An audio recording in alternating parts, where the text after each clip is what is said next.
近来，由于欧盟对新疆等中国内部事务指手画脚，中欧关系变得越发微妙，中欧投资协定的前景也被蒙上阴影。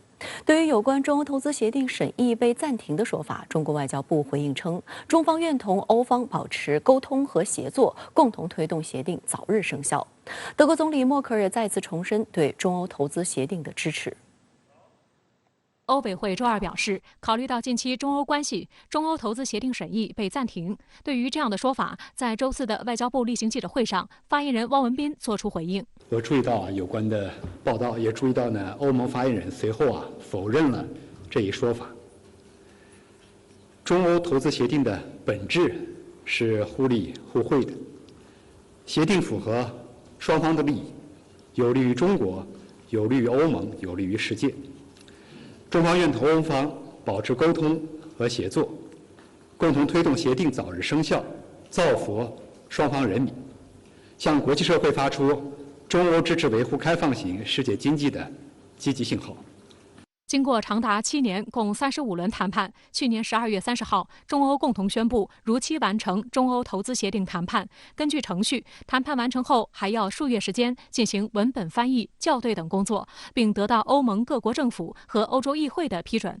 不过，近期欧盟一些人士却散播谣言，在涉疆、涉港等议题上对中国肆意抹黑。3月22日，欧盟更是率先发难，首度制裁中国相关人士。随后，中国针对其无理行径实施了反制。 有分析指出，这一结果显然不是中欧双方想要看到的，却是美国最乐见其成的结果。随着拜登的上台以及对欧洲传统盟友的拉拢，中欧关系的急转直下绝非巧合。 中欧关系出现波动的同时，欧洲内部也出现更多理性声音，反对欧盟将政治带入中欧贸易协定。德国总理默克尔周三再次力挺中欧投资协定，他强调，欧盟与中国之间庞大的投资协议很重要，尽管目前面临种种困难，但这份协议依然是一份非常重要的承诺。 欧洲议会议员米克·华莱士周三在其官方推特账号上发布了一段自己在议会发言的视频。在发言中，华莱士提醒欧洲不要被美国牵着鼻子走，不应对中国咄咄逼人，而是要与中国合作。Why are we choosing an aggressive position with China? Why are we not choosing cooperation instead of aggression? Why are we not respecting the principle of state sovereignty and non-interference?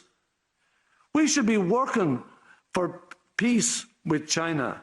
It's in our interest. But you know what? I can't help feeling that we're being led along by the nose by the Americans who have a vested interest in challenging China at the moment. Not because China is a threat to the security of the American people, because it isn't, but China is a threat to their financial supremacy. It's not, we're not going to compete with them for financial supremacy. We need to work with them and have a positive relationship with them. 华莱士还在这条视频上配文称，在过去的40年里，中国没有轰炸任何国家，也没有对任何国家实施制裁。为什么欧盟允许美国把我们拖入与中国的对抗中？他建议欧洲应该向中国学习，而非盲目对华施压。They have just completed the greatest poverty reduction program in human history, while homelessness in the West is at a record-breaking proportion. China is a world leader on climate change mitigation strategies. China has had one of the best COVID strategies on earth, at home and in helping others. China is building all kinds of infrastructure and public services projects that we can only dream about here. It's not blindingly obvious that the is it not, that the 1.4 billion people of the nearly 6,000-year-old country that has managed to surpass the global north in nearly every index of human progress, while not invading or bombing or sanctioning any countries to debt, may have something to teach us. Maybe we could learn something from them.